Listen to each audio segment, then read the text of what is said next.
So I am up early as usual. I am playing around in my design space, and I just wanted to show you guys the Drunk Spades game that I put together. You can see each piece just really quickly, each playing card design, the club, the heart, the spade, the diamond, each one of those I found online.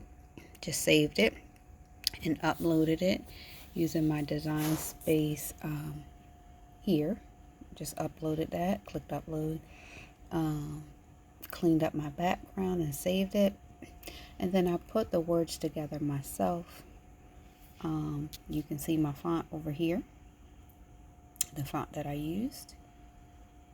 I then just created some text boxes, probably about 3.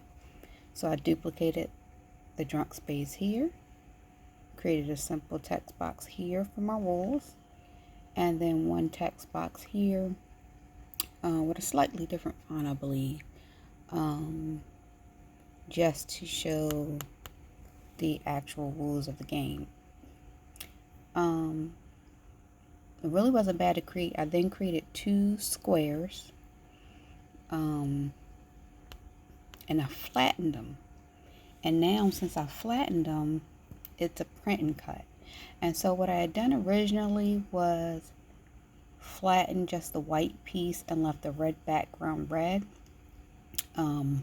which meant I printed it on white paper. All this printed on white paper, and then this came out on red cardstock.